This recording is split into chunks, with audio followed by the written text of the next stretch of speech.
Hello viewers, let's fix the problem of this Google account is not yet associated with a device. Please access the Play Store app on your device before installing apps. I already uploaded a video on the same issue, however that was handled with the help of browser, but this time I installed Google Play Store on PC. You will find the link of that video at the end in my thumbnail and if you would like to install Google app on PC, so this link will also be available in this video and in description box. So double click on Google Play Store inside your laptop and let me click apps.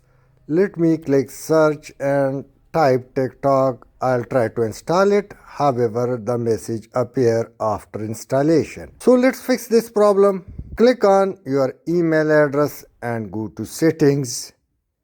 And in settings, we will do some changes like I prefer only app installs to pair.google.com. Let me click it and also check the above two boxes. Now click update and refresh it. Also go again, click on the email address and update it with the email which is already running inside your mobile in Google Play Store. So click continue and enter your PIN or password and let me do it again and click install and you won't see the error message and then install. You won't see the error anymore. Thanks for watching.